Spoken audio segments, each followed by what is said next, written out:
Bonjour à vous, chers choisis de Jésus.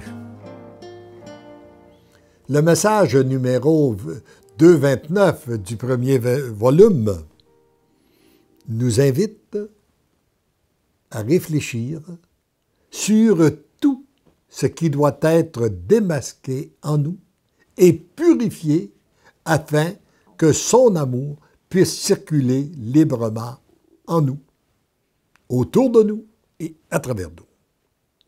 Mon tout petit, ne sois pas incrédule devant ce que tu vis présentement.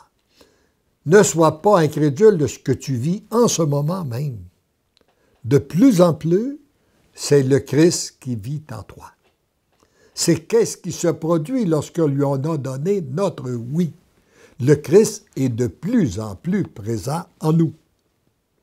Tout ce qui est en toi et qui n'est pas en tout point conforme avec lui, doit être démasqué, expulsé de toi. Tu dois donc te réjouir de tout ce que tu vis. Voyez-vous, si on apprend à regarder avec les yeux de la foi, ça a tout un autre sens. Une souffrance, une difficulté est là pour nous conduire plus près du cœur de Dieu, pour nous purifier, pour nous libérer, pour couper les attaches qu'on a mis dans les choses du monde, ce qui est contraire parfois à la volonté de Dieu. Il vient les couper pour nous unir davantage à lui. Et on doit donc nous réjouir de ces événements au lieu de s'en attrister.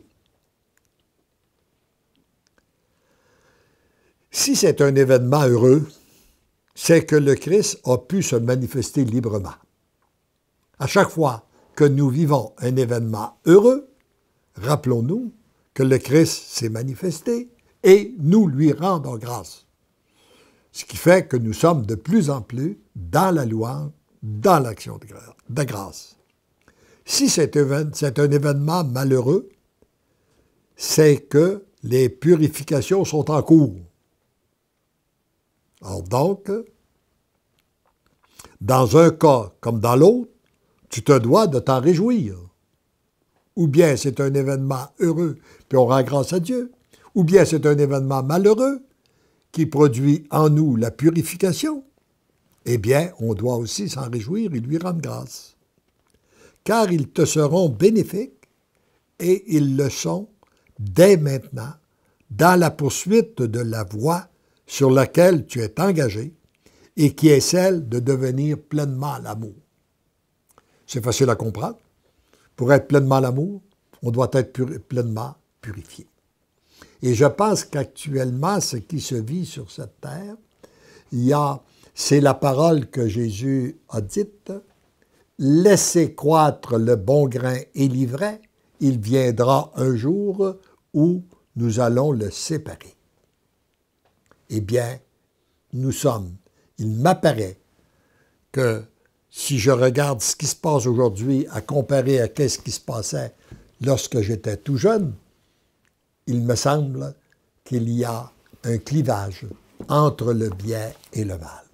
Alors qu'on pouvait être bon d'être un homme de foi le dimanche, en étant moins catholique le lundi, et parfois en ne l'étant plus du tout le mardi, dans notre façon de faire des affaires, malhonnête, de dire du mal des autres, etc., etc., il m'apparaît qu'aujourd'hui, il n'y a plus de place pour vivre tantôt en bien, tantôt en mal. Nous devons nous décider pour Dieu, et ceux qui ne se décident pas pour Dieu, nous les voyons s'enfoncer de plus en plus dans le mal, la violence sous toutes ses formes, etc., etc., alors que ceux qui se décident pour Dieu deviennent des véritables êtres d'amour. Alors, il m'apparaît qu'il n'y a pas de place, il n'y a plus de place pour vivre avec l'un et l'autre. Il faut se décider pour l'un ou pour l'autre. À travers tous ces événements, prends du temps régulièrement avec moi pour entrer dans notre intimité. Accueillir l'amour que je déverse dans ton cœur. Réalise que tu es profondément aimé et que seul l'amour accueilli dans ton cœur a le pouvoir de changer tout ton être, de changer tout ce qui vit autour de toi et finalement de changer le monde. Voyez-vous, nous avons voulu changer. Très souvent, nous avons été très nombreux à vouloir changer les autres. Ce qui a manqué, ce sont des gens qui se laissent changer. Ce sont des gens qui se laissent transformer. Et moi, si je deviens un être d'amour, eh bien, son amour peut passer à travers moi pour rejoindre les autres. Et c'est ainsi que se construit un monde nouveau.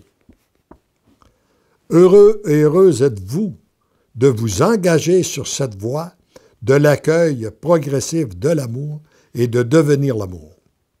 Vous devenez l'amour, tu deviens l'amour, tendrement, je t'aime.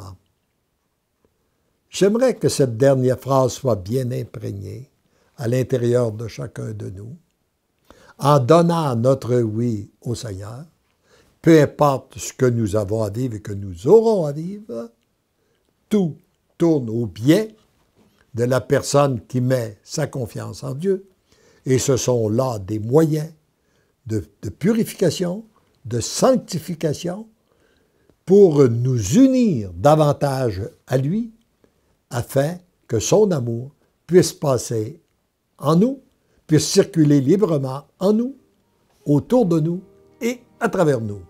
Heureux sommes-nous d'être sur cette voie qui nous conduit à la plénitude de l'amour.